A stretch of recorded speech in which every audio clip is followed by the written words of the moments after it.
جس کا کاندھا کھلا ہو اس کی نماز نہیں ہوتی، رسول اللہ کی حدیث ہے. تو اگر کوئی کاندھا کھول کے نماز پڑھ رہا ہے، چاہے طواف کی نماز کیوں نہ ہو، اس کی نماز وہ نہیں ہوگی، اس کو پھر سے پڑھنا پڑے گا. تو اس لیے جب آپ نماز پڑھیں تو اس بات کا خصوصی خیال کریں کہ آپ کے دونوں کاندھے کیا ہو، ڈھکے ہوئے ہو، احرام دونوں کاندھوں کے اوپر ہو.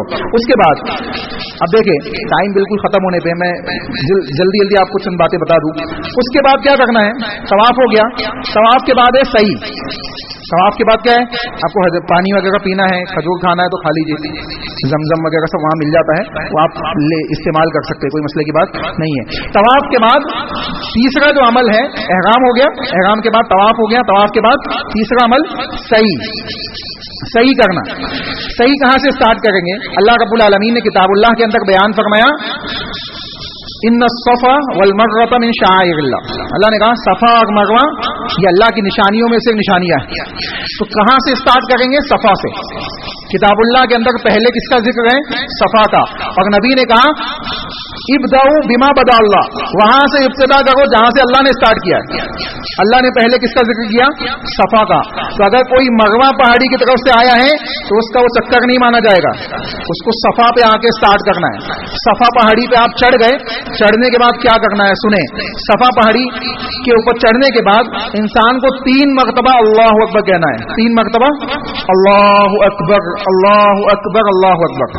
اور 3 مرتبہ اللہ اکبر کہنے کے بعد پھر 3 مرتبہ یہ کلمات کہنے لا الہ الا اللہ وحدہ لا شریک لہ لہ الملک ولہ الحمد یحیی ویمیت وہو علی کل شیء قدیر لا الہ الا اللہ وحدہ انجز وعدہ ونصر عبدہ وحزم الاحزاب وحدہ. یہ مکمل الفاظ ہیں جو آپ کو دعاؤں کی کتابوں کے اندر انشاءاللہ مل جائیں گے.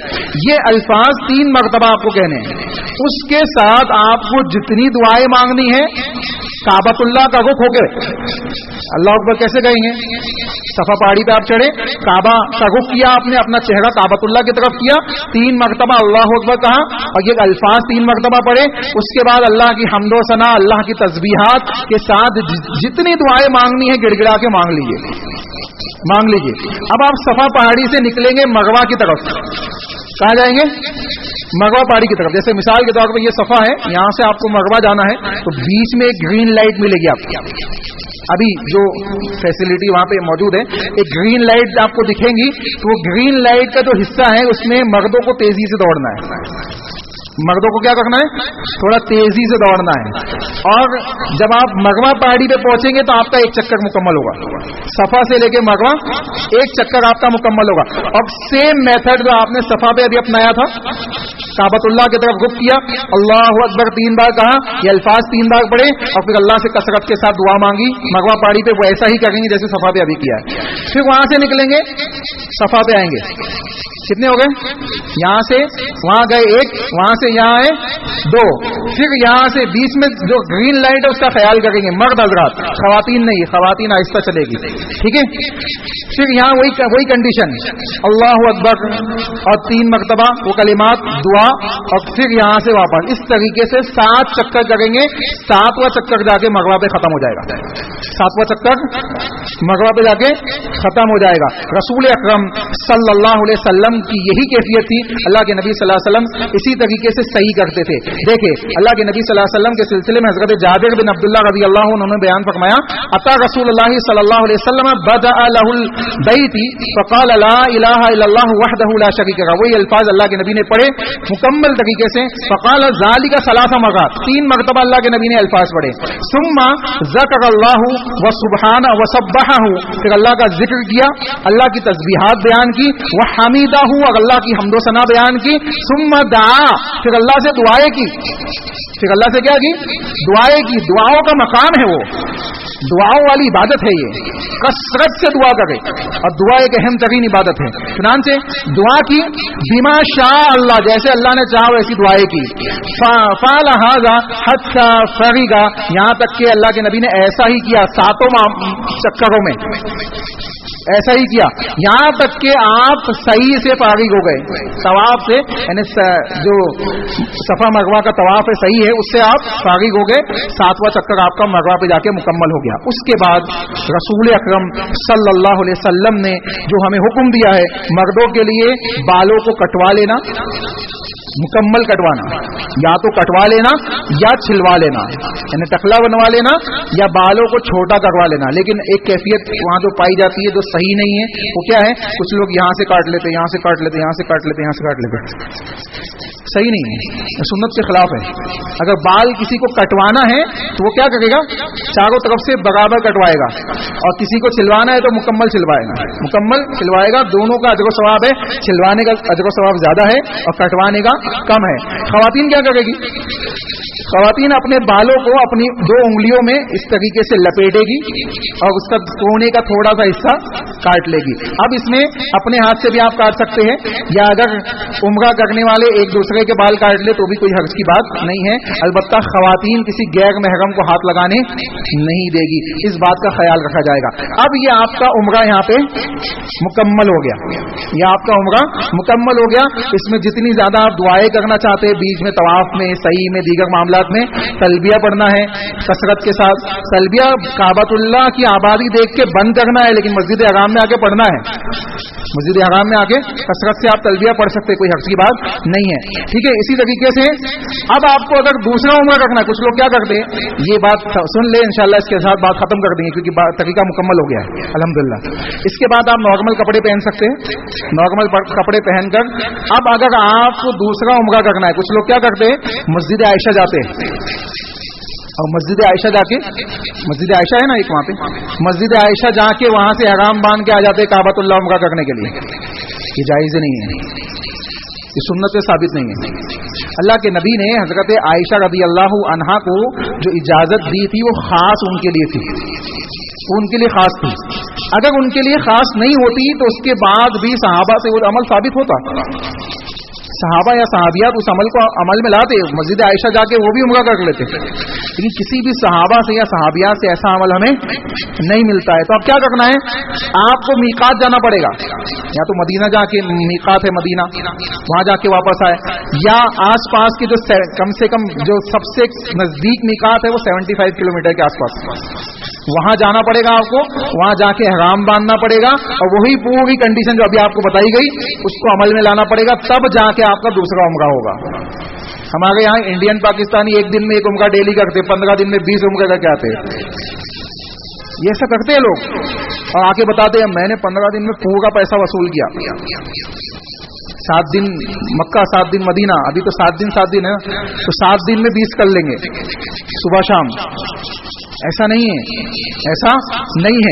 اب اگر آپ کسی دوسرے کی طرف سے کرنا چاہتے ہیں تو بھی آپ کر سکتے ہیں، لیکن کیفیت وہی ہوگی، کیفیت وہی ہوگی کہ آپ کو کہاں جانا پڑے گا، میقات جا کے احرام باندھ کے واپس آنا پڑے گا، تب وہ عمل صحیح ہوگا۔ تو یہ چند باتیں ہیں جو عمرہ کے سلسلے میں، عمرہ کے طریقے کے سلسلے میں آپ کے سامنے رکھی گئی۔ مزید ڈیٹیل کے لیے آپ شیخ ارشد بشیر مدنی حفیظہ اللہ کی کتاب پڑھیں، اس کے اندر انشاءاللہ آپ کو تمام چیزیں مل جائے گی کہ احرام کی حالت میں کیا کام نہیں کرنا ہے، کیا کام کر سکتے ہیں، کب کیسے معاملات ہم کو انجام دینے، انشاءاللہ تمام چیزیں آپ کو مل جائے گی۔ اللہ سے دعا ہے کہ جو باتیں ہم نے سنی ہیں کتاب و سنت کی روشنی میں، اللہ اس کے مطابق ہم سب کو عمل کرنے کی توفیق عطا فرمائے۔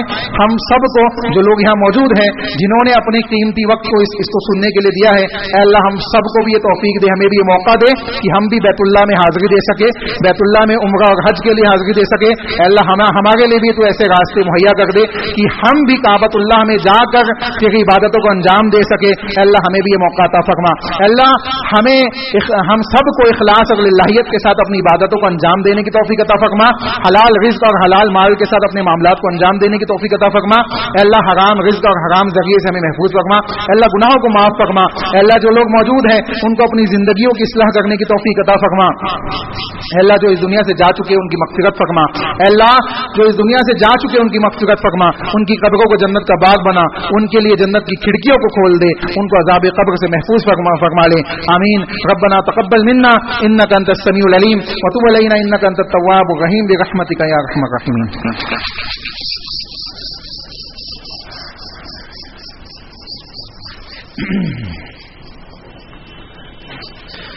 إن الحمد لله نحمده ونستعينه ونستغفره ونعوذ بالله من شرور أنفسنا ومن سيئات أعمالنا من يهده الله فلا مضل له ومن يضلل فلا هادي له وأشهد أن لا إله إلا الله وحده لا شريك له وأشهد أن محمدا عبده ورسوله أما بعد فأعوذ بالله من الشيطان الرجيم بسم الله الرحمن الرحيم إن الله وملائكته يصلون على النبي يا أيها الذين آمنوا صلوا عليه وسلموا تسليما اللهم صل على محمد وعلى آل محمد كما صليت على إبراهيم وعلى آل إبراهيم إنك حميد مجيد اللهم بارك على محمد وعلى آل محمد كما باركت على إبراهيم وعلى آل إبراهيم إنك حميد مجيد عباد الله رحمكم الله إن الله يأمر بالعدل والإحسان وإيتاء ذي القربى وينهى عن الفحشاء والمنكر والبغي يعظكم لعلكم تذكرون قوموا إلى الصلاة